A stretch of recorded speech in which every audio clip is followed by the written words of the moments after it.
Hello, everyone, and welcome to this episode of the Higher Ed Geek Podcast. This is episode number 8 with Ivy Noelle-Weir. Really cool, great conversation about her unique career journey and just everything that she's learned, just living a life of geekdom, really aligning her strengths with her passions, and kind of making the most of just her life of just always being into geeky things and wanting to share that passion with others and bring people together around their shared interests. So really was looking forward to talking to Ivy. I talked to her within the last month. So you'll find everything that we talked about in the show notes. Definitely look forward to her graphic novel coming out in March. We'll link out to the pre-order for that on Amazon. But just a really great conversation. Ivy is super cool, and just I really enjoyed talking with her, and know you will enjoy listening to this episode. So after this quick message from our sponsor, enjoy this episode number 8 with Ivy Noelle-Weir.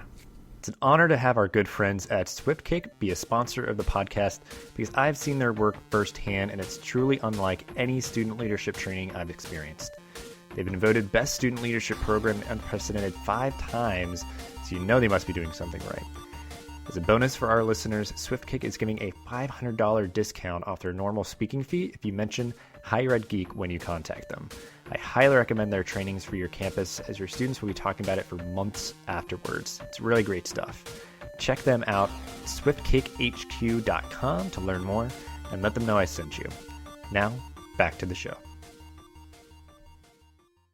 Yeah, I really appreciate you making time for this, because I just sort of been following you for a while, because I know you were involved with Rutgers Geek Week one year, and just as seeing the people who were coming, I was just let me follow the, just sort of see more of their stuff and everything. But since then, I've just sort of been following your exploits, and I think I'm very interested to hear kind of your with your career path and some of those decision points for you, but especially the stuff that you did while you were working at the library.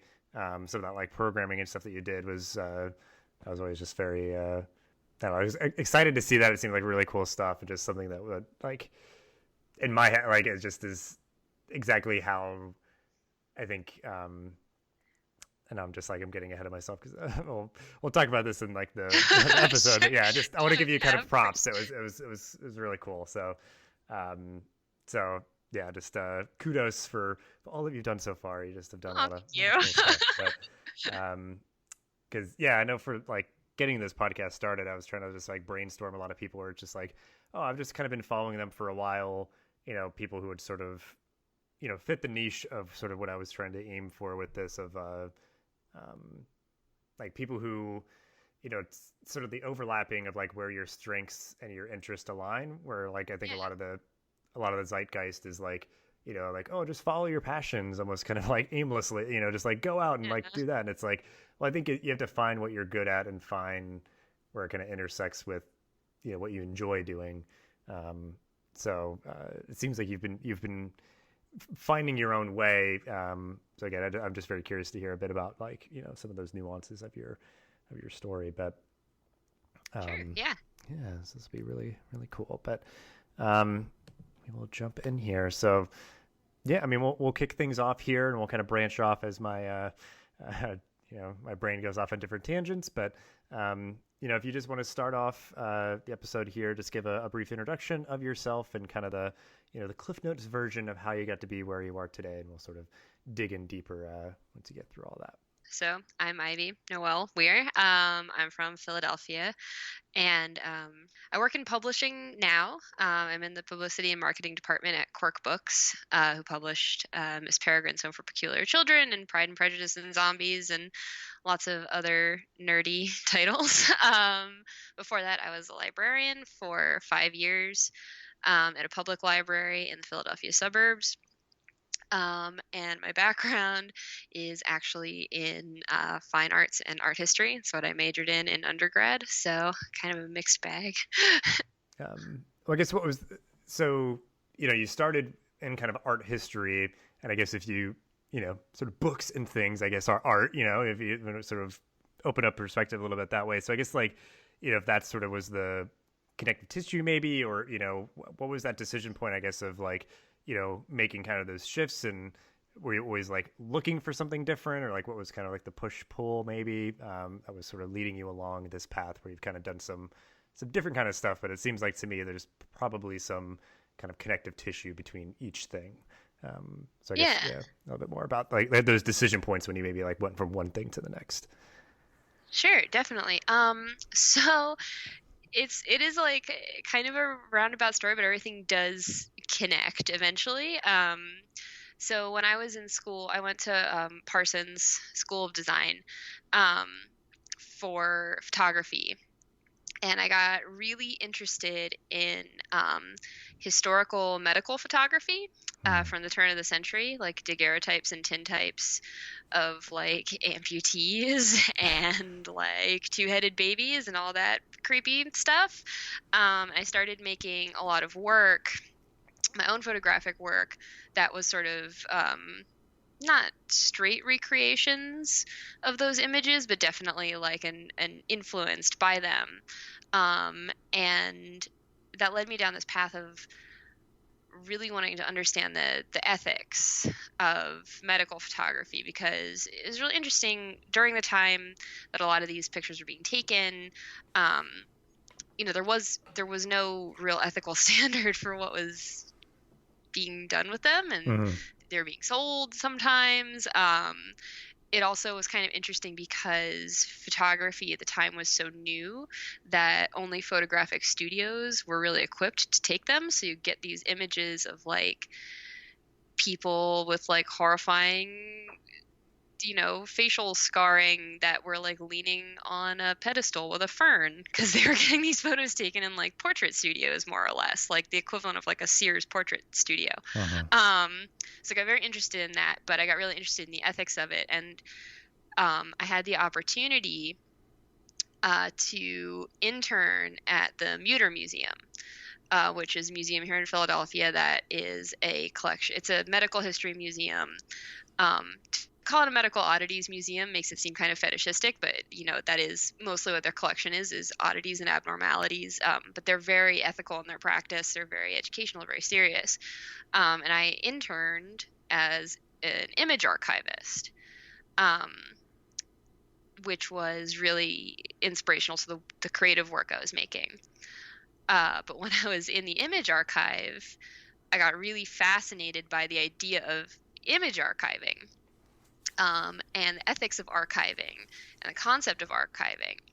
So I actually transferred my undergrad program. I left a traditional studio arts program at Parsons, and I finished my bachelor's at this small low residency school called Goddard College in Vermont, where twice a year for 10 days I would go and I would work one-to-one with an advisor, and I did an individualized study for the last 2 years of my undergrad career on the theory of archiving. Mm-hmm. And archiving is this almost artistic practice. So at the same time that I was doing this, I was working part-time at a library. So everything was sort Mm-hmm. of feeding each other. And ultimately, my undergrad thesis, my undergrad studies were still technically in art, even though at this point I was writing this like massive paper on like Foucault and Derrida and the power dynamics of the archive. I was also Uh-huh. making this ongoing art piece about this infinite archive. And I ended up making a completely fake history of the library where I was working, self-publishing it, and then adding it to the library's collection. That was like my final art piece that I made for my undergrad degree, and it's still in their collection. So yeah, it was like this interest in libraries came from this art standpoint. At the same time, I was working in a library in the day-to-day, and libraries are like, they're really fascinating when you're in them and you're kind of boots on the ground, because you're dealing with everybody. There's no barrier to entry where like you might go to a store, or I had worked retail, through high school and college, and there's a barrier to entry. You have to have money to go into a store. Whereas at the library, there's you just get everybody can come in the door, and that's awesome, but you also have this very different experience dealing with public doing that. So it was this very interesting contrast between this very high-minded pursuit of the library as like this theoretical thing, and then my day-to-day life being like somebody returns a book and it's like literally dripping in Axe body spray, So it was like it's definitely like both sides of one coin. Yeah, that's oh man, it's just like, what's the story? I guess like the simple might be like, oh, I just spilled it or whatever, but just like I don't know, like where was the book? Where's the like what? I gotta I gotta figure out what happened. But then it's just like you just returned it, like you're just kind of like, here you go, like nothing happened, it's just completely normal. Oh yeah, it was like literally dripping. Like when people are like, "What's the worst thing that happened at the library?" Like that is hands down it. Because when I had to take it from them, and I washed my hands like 50 times, and I still smelled like Axe for like an entire Yeah, day. it's a very strong order. I guess like for better or It's worse, like it's yeah, pervasive. yeah. Oh man. Yeah, I guess that's interesting. Yeah, I guess of this like yeah, certainly I think a lot of people can relate sometimes the like actual day to day of like, you know, me knowing a lot of higher ed people, it's just like administering, sort of higher education is different than all of this kind of theoretical stuff about like students finding themselves and just like, Exactly. all that kind of stuff. It's like it's all part of it. So it's like, you have to kind of find the good problems to have kind of thing that you don't mind having, some people would be like, cool, like, I don't mind dealing with the books coming back in whatever condition, but I'm sure, just some people could, get old, I guess. But yeah, I guess, yeah, it's just really interesting how you frame that of just like, kind of that more theoretical place. Cause I know you like pursued, like a degree in sort of like library studies or something, right? Like you got sort of like a master's in that of kind of pursuing that more kind of formal education, right? Yes, Yeah. Yeah. I am actually graduating my master's program next month. It's I've been doing it while I've been working, so it's been Oh, a bit. nice. But Nice. yeah, it's in library and information science, and my focus for my last year, my research project to graduate has actually been on information ethics. More exciting Mm. stuff. Well, no, yeah, Lots of theory there. yeah. Well, yeah. Just I like the idea though of just viewing just the importance of libraries. If people forget about them, it is just like it's the curation of knowledge. It can be the curation, these artifacts and of art and uh, obviously there's just so much value in that. And to me as like a history major, that's the thing that can provide context for why the world is the way that it is now. There's just this trail of artifacts and things, and just like yeah, especially like libraries are public. It's just and I know a lot of what you did when you worked at the library, like very much having it as a community space, encouraging people to come in, and also um, having it not just be a place where books and knowledge and things like that are accessible, but so much more. And I think that's definitely my impression, I guess, is that that is where libraries are going. Is that they've also been places where people can access the internet on computers and stuff like that. So it's like kind of continuing that spirit of being a access point for in a community to come together and um, you know I guess at the broadest point just like access knowledge and just um, be a part of the world and all that. But um, yeah, so I guess at this point in the story, to keep going chronologically, so yeah, uh, you're working full time at the public library. You did that for a couple of years, and like I said, just for the sake of everybody else listening, because I keep gushing about it, but I haven't really explained it. So like, you did a lot of programming when you were at that library. So I'm really curious to hear how that came to be, and sort of like what that experience was like for you to kind of do that service for the community that you were serving.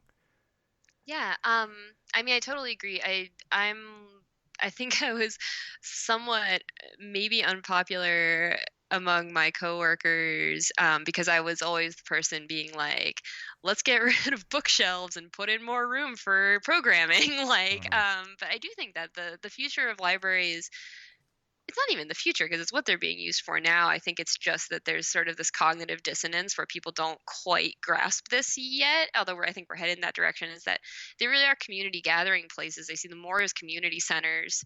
I think that, and like for public libraries, I think there's always going to be special libraries and academic libraries to serve that more scholarly pursuit. Mm. Um, but I think a public library is best serving its community if it's focusing on a multitude of needs and not just the need to access books. I think access to the internet is incredibly important. Job searching happens at the library. Community gathering space is rare. There's the concept of the third place, a place that's not home and a place that's not work or school, and the library can really be that place. So that was really what I wanted to approach programming at my library when I was there as. So in addition to like all the art school stuff, which makes me sound like very pompous when I say it all out loud, I was raised in a very nerdy family. My mom gave us comics from day one. I had my first subscription box to Comic Shop by the time I was 7. My brother and I were just huge nerds, just big old dorks growing up. And so before I was full-time at my library, I had 2 part-time jobs. I was there part-time. I worked part-time at a comic book store, which is how I became involved in the Valkyries, which I still help co-administrate. That's a group for women who work in comic book retail. We now have almost 700 women worldwide. It's pretty huge. Wow. Yeah, that's awesome. It's great. We are a legion. So I was working in comic book retail, and it sort of fed what I wanted to do at the library. Because, I mean, when I was growing up, when I was in high school, like I had a group of friends who I played D&D and Magic the Gathering with, talked about comics with, but they were not the same as like the group of friends that I hung out with like at school. Mm. And I never would have like freely admitted that I was spending my weekends playing Call of Cthulhu, so it's changed now. I think it's much easier for teenagers to be more open with being into nerd stuff. And I mean, we can thank Marvel movies and TV shows for making it a little more accessible and making it a little more accepted. And so I was working with young adults mostly, and I figured there had to be the town where my library was. It wasn't super sports focused. Like it wasn't one of those towns where like they have an amazing football team and like everybody's into football. It was more just like there wasn't really anything if you were like a nerdy kid. So I was a nerdy kid and I wanted to make stuff for nerdy kids. So it started with making a comic book reading group, to which 2 kids showed up the first time I had it and the second time I had it. And then by like the 6th time I had it, they brought another friend and I had 3 of them. But they loved it so much that I didn't want to stop it, even though in terms of it being successful, it really wasn't. But I stuck with it, and a big part of how I grew it was to collaborate with the high school. And I just sort of began to insist that the high school and the middle school let me come and talk before summer break about what we had at the library. And getting that one-to-one interaction with the kids really was the key. And by the time that I left the library, there were 22 kids in that comic book reading group. Yeah. So it really grew. And from there, we branched out, because when I had one group of teenagers telling me what they were interested in, I was like, all right, I'll run with it. We had a Magic the Gathering club that was enormous. It was huge. We had so many kids in it that they couldn't all sit at the tables in our programming room. So some of them would play sitting on the floor under the tables. We started a video game club The town where my library was had a lot of migrant farm worker families. And the kids were often at the library with no adult, or the older kids were watching the younger kids, and they would come in and they would play like Minecraft or Roblox on our PCs, our public PCs. And, I was really lucky. I worked with another person who was in the school system, who I had met. Actually, he had a pull box at the comic shop where I worked. That's how I met him. And we partnered, and he helped me get into the schools, and he helped me run the programs, and we came up with a lot together. And so the video game club came from both of us noticing these kids who didn't have access to a video game system at home coming in and playing on the PCs. Originally, we were borrowing every video game system that we were using for the club, and his name is Dan. Dan would go and he would drive around to all these houses and pick up all the systems, and we would have the club after hours at the library. We would lock the door, and we would basically turn the library into an arcade. And then after we were done, we would drive all the PlayStations and Xboxes back to their original owners. So it's like kind of tedious, but the kids were so happy that it made it so worth it, and it grew. It started off with about 12 kids, which anyone in library programming could tell you that, like, if you're at a small branch, you get 12 kids for the first program. That's like crushing it. And by the time the last video game club that I ran before I left the library had 75 kids at it. Oh, That's impressive.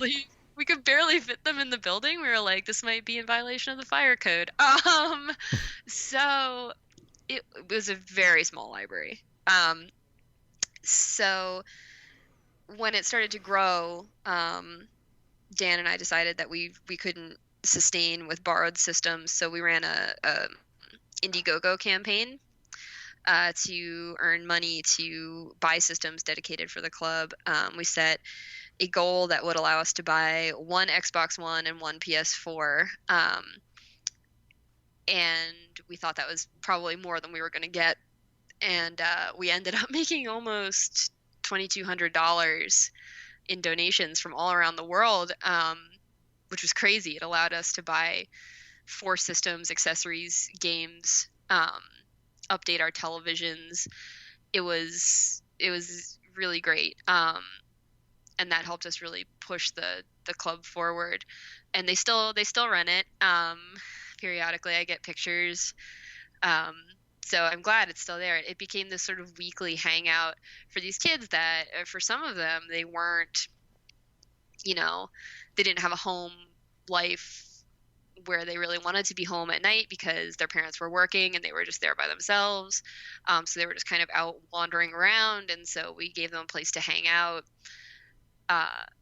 And, it's funny because they were they were definitely like loud when they were in there during the day, but eventually the video game club kids kind of became this like little posse that everybody who worked at the library knew, and like even like the crankiest library staffers would like give them a pass if they were being loud. Like they made it their own. I think my favorite story is that when they were on spring break, it was we would take like a couple of week hiatuses from video game club just to like let all the staff get a break, because it was every Friday night, and it's nice to have your Friday night like once in a while. Mm-hmm.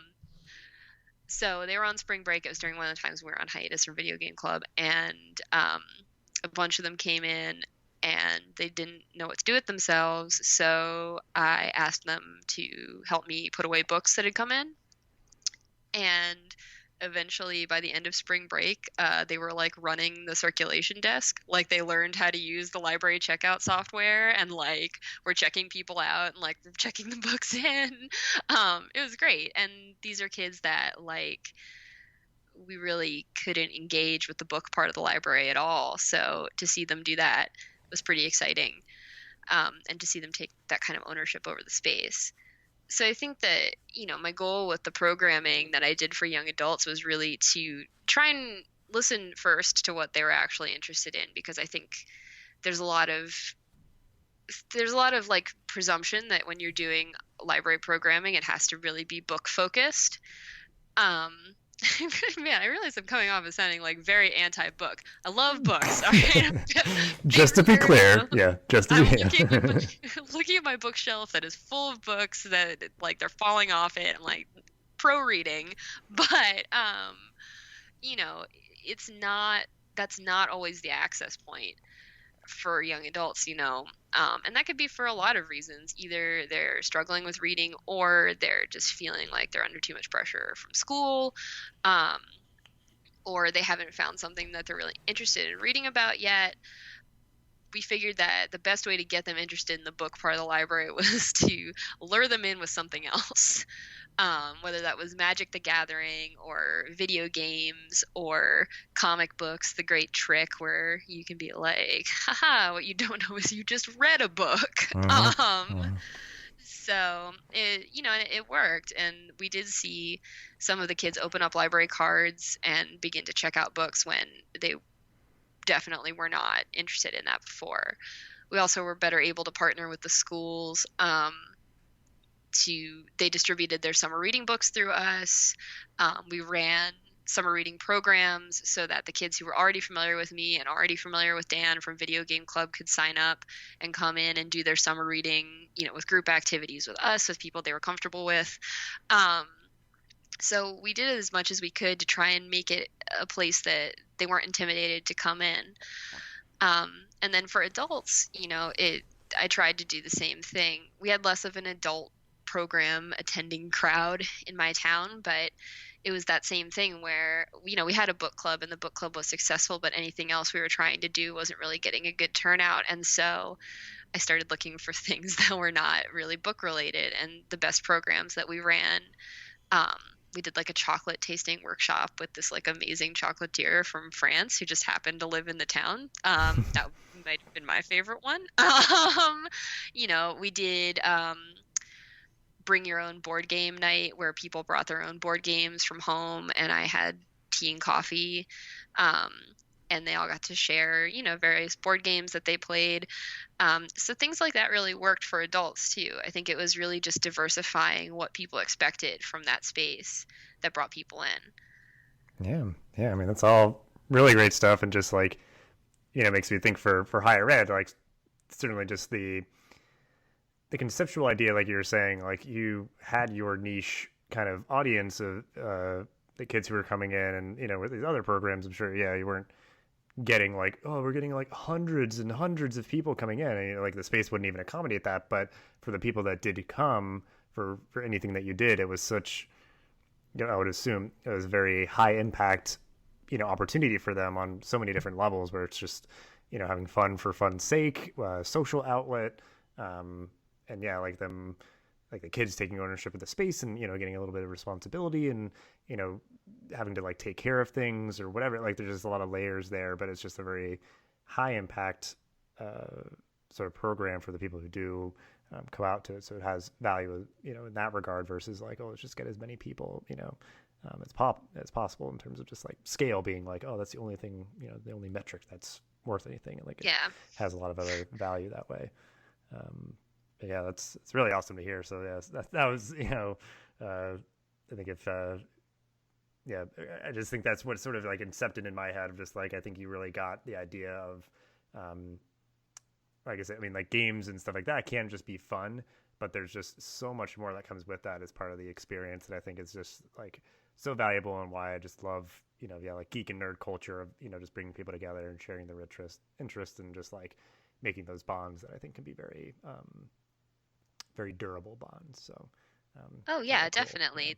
There would be like a new kid that would join it was called Geek Gang, my comic book reading club. It'd be like a new girl that would join. She joined and she was like a homeschooler, and she didn't know anybody there, and she was wearing, I forget what, Fairy Tale, the manga. She was wearing a Fairy Tale shirt, and she sat down, and one of my longtime members immediately went, "Are you wearing a Fairy Tale shirt?" And she was nervous, and she's like, "Yeah." She's like, "All right, we just became best friends."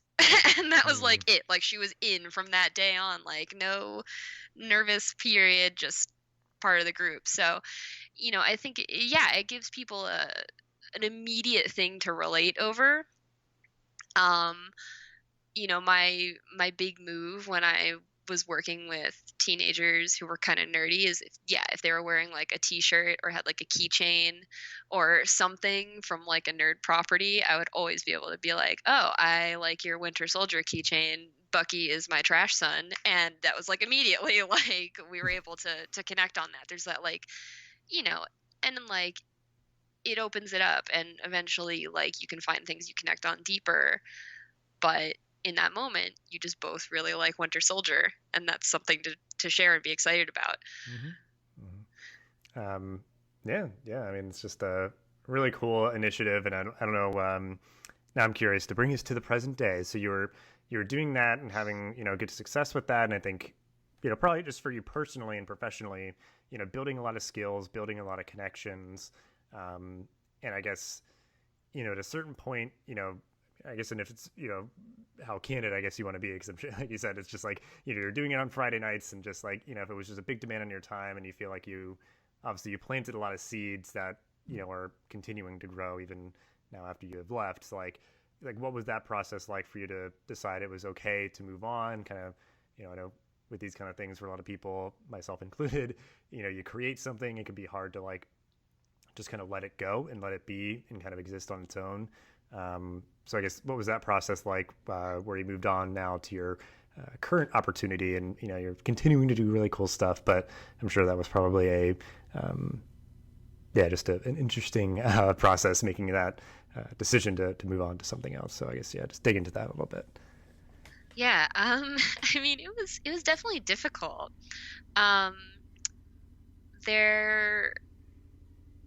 There were a lot of factors that contributed to me kind of wanting to try something else. I had been working at my library. I had actually started working there. I took a gap year. I had gone to a liberal arts school for one semester. I had left. It really wasn't a good fit for me. I took a year off before I went to art school. And during that year off, I actually worked at this same library just like part-time as like a circulation clerk. So functionally, I had been at that library since I was like 19. And I really loved it. But I really wanted to see what else was kind of out there for me.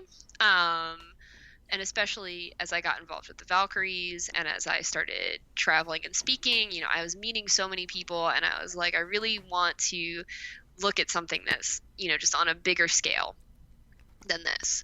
And I was starting to feel like I was in a place where if I did let go of some of the programs, they could like keep going. Like they'd keep going on their own. Like the groundwork was there. I was really lucky to have really amazing staff. People would make fun of me because they'd say I just rope my friends into working for me, which is like pretty true. Dan, who was really my partner in a lot of this, I met him through the comic shop where he was somebody I was friendly with there. And I also ended up bringing in a really good friend of mine who I went to college with, and he actually has my old job now. He sort of became my assistant more or less, and when I left he took over, and I know that he's doing a great job at still running the programs and that all of the kids really love him, and so I felt really good leaving it in his hands. I think that was probably the best circumstance under which I could have left. But I wanted to kind of see, I wanted to change and do something. And so publishing was interesting to me because it was like working with books and ideas and concepts of relaying, media more or less, on this larger scale. And Quirk was interesting to me because they are, as their name implies, it's a very quirky company. Our books are quirky. When I saw this opportunity come up in publicity and marketing, a lot of library programming is publicity and marketing. And I think it's something that librarians get really undersold on, which is unfortunate. Like, to be a librarian, you have to be really good at marketing. because you have to be able to encourage people to come into the space. And I mean, the pervasive attitude among people is that libraries are dying, libraries aren't going to exist anymore because of the internet and all this stuff, which is just such a privileged viewpoint. Like, it just, they're going to exist for people who need them. People who need them use them every day. Just because you have a Kindle does not mean that a person who doesn't have internet at home doesn't need to be able to access job applications, or just, a family doesn't need somewhere to go to get children's books to encourage reading. Like, they're not going anywhere. They're changing. They're not going anywhere. So you have to get really good at marketing, because you kind of have to constantly be defending your right to exist in some ways. And also you have to bring people in and prove to them that, yes, maybe your elementary school librarian was like the mean old lady with cat eye glasses who shushes you all the time, but this library has a tea and board games night, which is very different and kind of loud, and nobody's going to shush you. So because I had done my undergrad studies at a design school, I was making a lot of I was trying to sort of redefine what you expect from like library advertising, and so it was all very trendy looking, and I was working a lot with community partnerships and trying to get the word out that way. And so publicity and marketing became sort of like second nature. It by the time that I was leaving the library, I actually was not running as many programs hands-on as I was just sort of coordinating, managing, advertising, getting the word out. And most of the programs are being run by Alex, who has my job now, and my partner Dan. So and some of our part-time staff and volunteers, my friends who I roped into working for me. So we, when I decided to leave, I wanted to try it from a different angle, and I found publishing to be very interesting. It's not so dissimilar, but you are working with a different skill set, and it's always nice to kind of challenge yourself, and that's what it felt like. It felt like a challenge to switch gears into publishing. I really like my job now, and part of why I really like it is that I do a lot of our library marketing. Like, I work alongside our director of publicity and marketing to do library marketing, so I actually still get to hang out with and talk to librarians all the time. I went to our ALA, represented us at ALA's conference this year. I just got back from doing 2 different presentations to groups of librarians in the New York area talking about our new releases, and I got to be part of a really cool initiative at Quirk called Book Pop. It was celebrating the company's anniversary, and I got to actually write alongside our marketing department. We created these programming guides, taking a lot of the principles that I used when I was making programming for my library and bringing that skill set there, making these programming guides that went along with our books and helping librarians throw authorless events. And the librarians who ran events, they were all great. Like, I would get emails and pictures, and it's really great because I feel like I'm helping a lot of librarians remotely now. I used to travel a lot and speak at library conferences. Actually, I still do. I'll say why I used to. I spoke at ALA Annual this year. But I used to travel and speak at library conferences, and I really loved that moment afterwards where people would come up and like we would talk, and they would be like, "This is what I'm doing at my library, and what do you think about this?" And we would kind of just go back and forth and share ideas.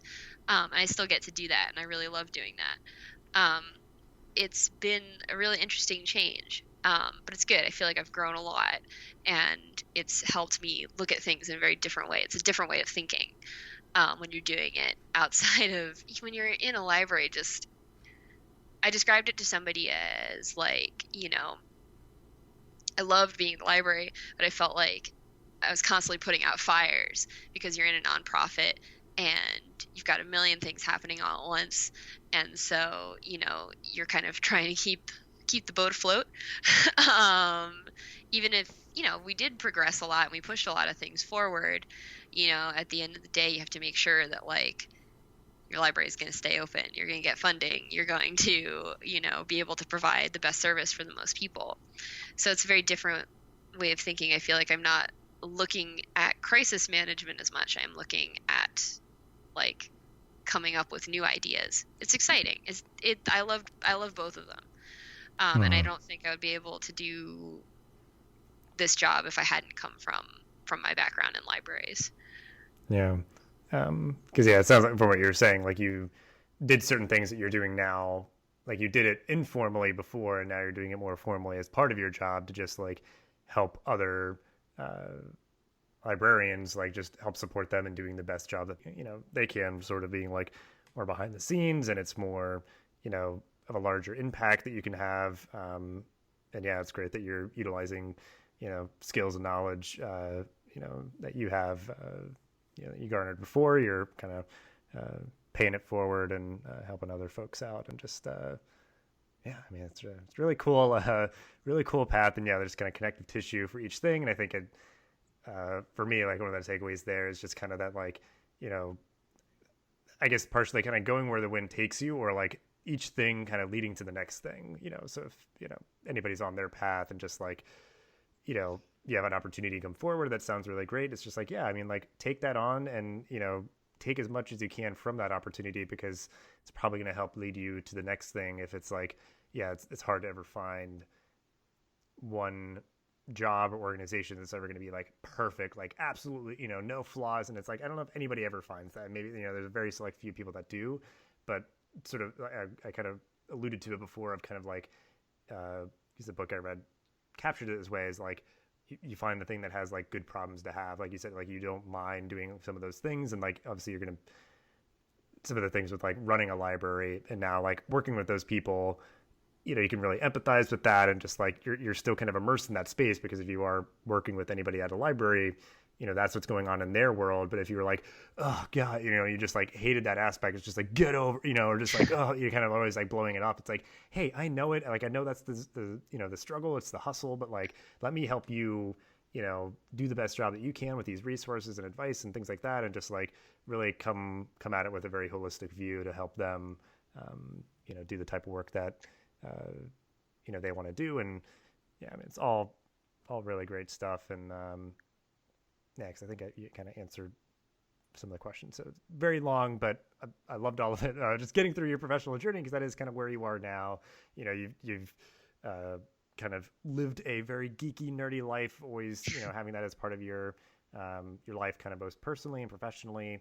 So I guess just we can get down to like particular things you might want to recommend, but kind of more thematically or categorically, like what do you geek out about currently, and like have you always been into those things? And you kind of get into like comic books and things like that, but yeah, I guess anything else you'd want to mention, just kind of like the things that you're into, and then we'll get into anything you might want to recommend later on.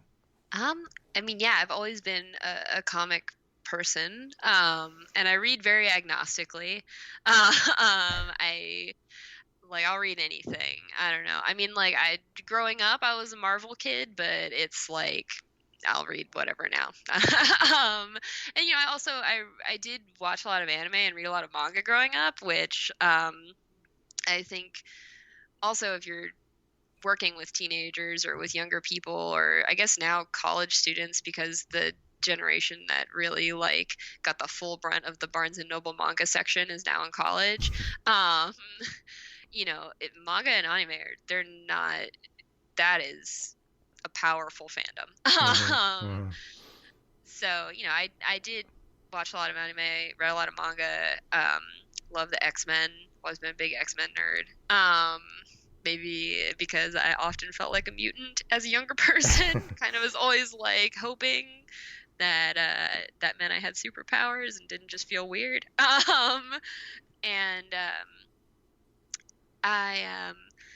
really nerdy for a lot of weird stuff. Like I'm a big horror nerd, especially like old weird horror, like giallo horror movies and like B movies from the 60s and 70s. A lot of the work I did before in art school, before I got really into like medical photography, was about like 70s slasher films. So I'm still a big horror nerd.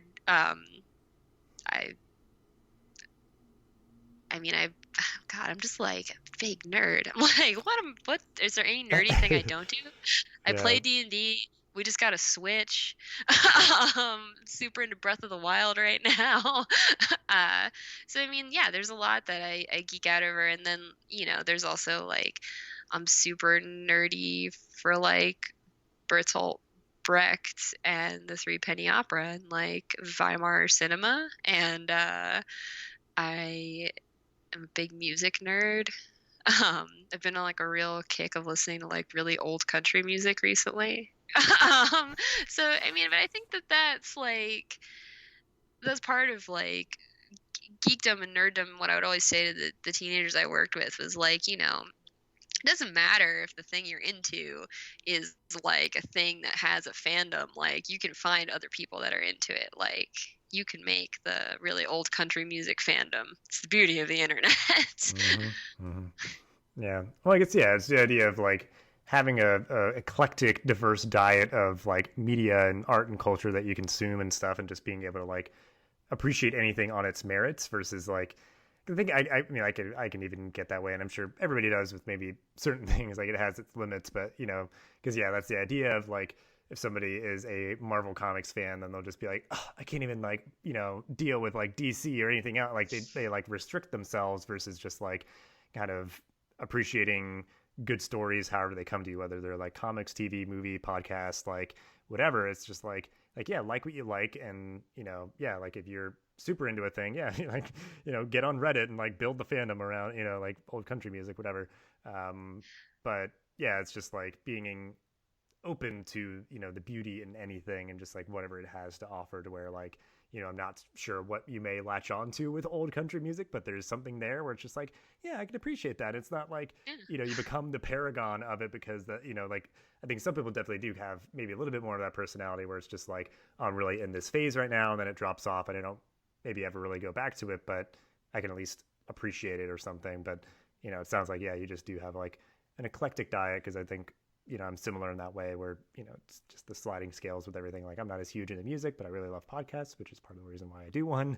I love listening to them, but I'm like really into TV and movies and like video games and some of that stuff. But like anime and manga, like I kind of just missed that phase, even though I think I'm in that kind of age group that would have, really, consumed a lot of that. But, there's a lot there, I guess. Yeah, you don't have to be into everything, like what you like, and, be proud and sort of confident in that, and just like, just generally be open to things, I guess. Yeah, is that you shouldn't just like immediately write things off before you even like give them a fair shot. Because that's what I love is hearing is like, yeah, nobody else when they've told me what they geek out about has said vintage country music. So it's just like, it's fascinating to me. That's really cool. It's like, so it's like, yeah, more power to you. It's great.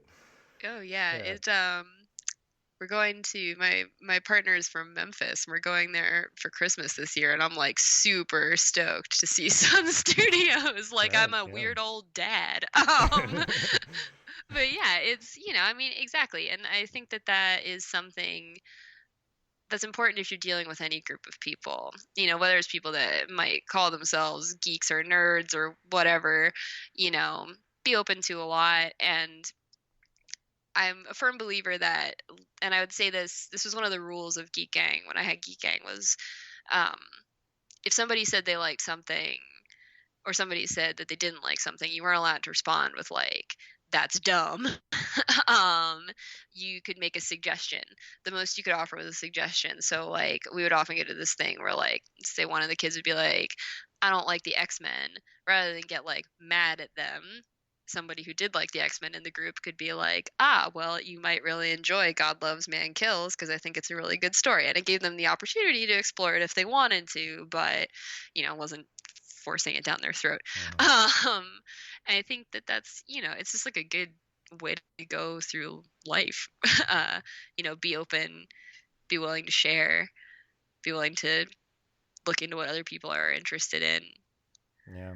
Yeah, because yeah, I think that is how how it takes shape. Is that like if you don't like the thing that I like, it's like, yeah, you're just dumb. It's just like, well, I mean, yeah, it's like not everybody has to have my interest, or like like I don't like something and you like it. It's like, well, you're dumb. Like you have bad taste. It's just like, well, yeah, it's like it's not for me, but it's for you, and it's like doesn't hurt me that you like that thing. So fine, whatever. Exactly, you're not hurting anybody. Yeah.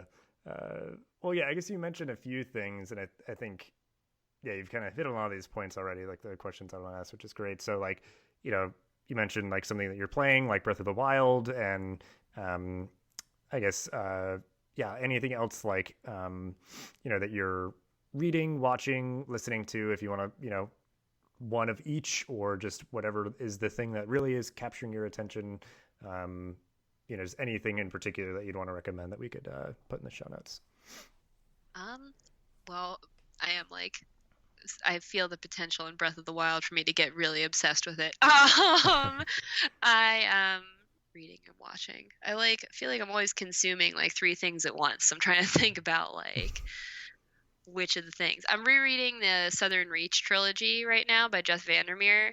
Um, because when the movie trailer for Annihilation dropped the other day, I realized that I remembered almost nothing about the books and definitely wanted to reread them.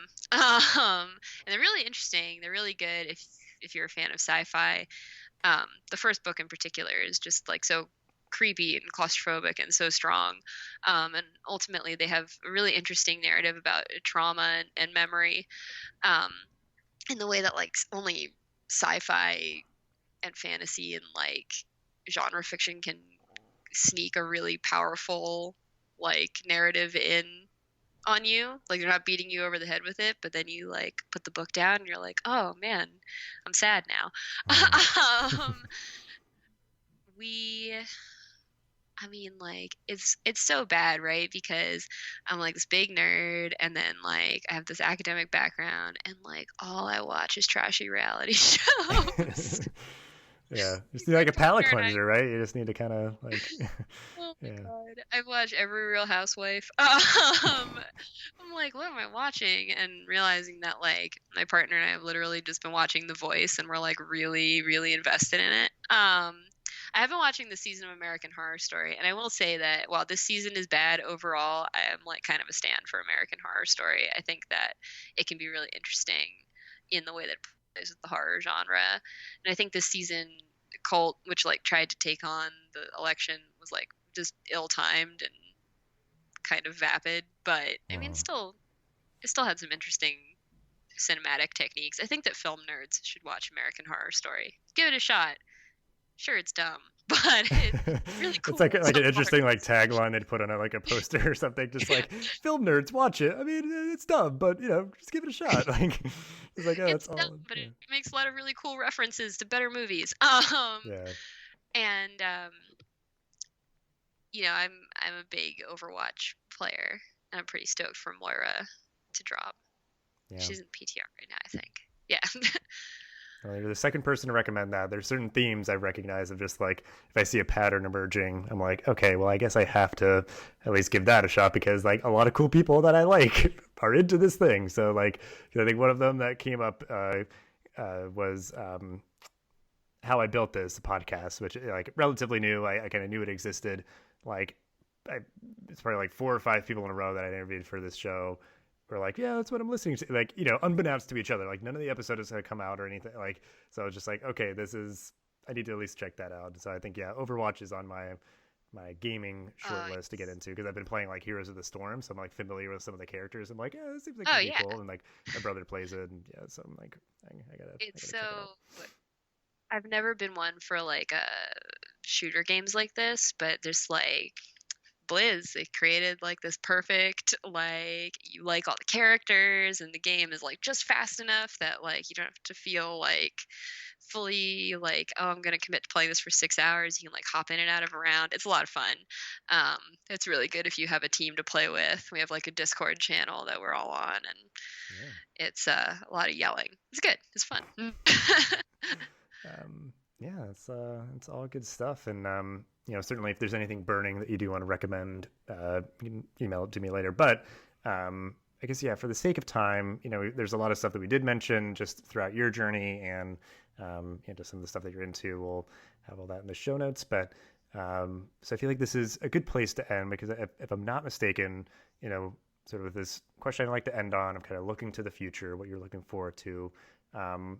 If I'm not mistaken, you are working on publishing something. If it's correct me if I'm wrong, I guess like a graphic novel or a book of some sort. Is that correct?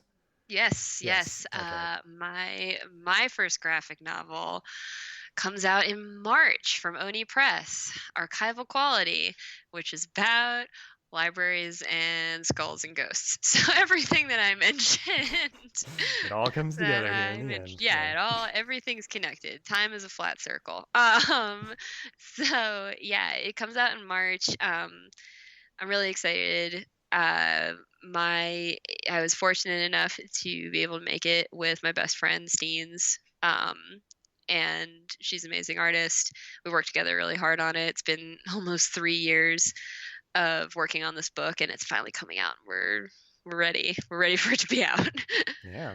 Yeah, I know. Just like from other people I know that like, yeah, it's a very I guess if you're doing it right, like a book should take a very long time to create. So, um, yeah, I mean all that hard work. It's because I think that's something I'm sure you are, yeah, definitely looking forward to. I wanted to make sure we mentioned it, and then we'll link out to it as well. But yeah, I guess if that's maybe obviously like a huge thing for you that you're looking forward to, anything else like with your job, life, and or the world, anything that you are looking forward to that you are excited about in the future to just to end the episode on here. Well, other than the book, I am looking forward to the year kind of wrapping up and being chill. And I hope that it is for everyone else, because this has been a nightmarish hell year for almost everyone, I think. Mm-hmm. um, and, what better way to end it than with The Last Jedi, which I feel like I've been looking forward to since before I was born. Yeah, I think it looks like it should be really good, and yeah, it's always a good way to as we've had now, like at Force Awakens and like Rogue One stuff. Yeah, just being spoiled with pretty good Star Wars movies again. So, but yeah, I mean, and I just need to stop myself because I feel like we'll go for another hour talking about the creation of your book, but maybe after it comes out and it's just in the past and you can reflect on the journey, we may have you on again just to talk about it, because that's I'm sure it's probably a really cool experience that you're going to be able to be a part of, and just have that thing just be out in the world. But yeah, I guess we'll wrap it up here.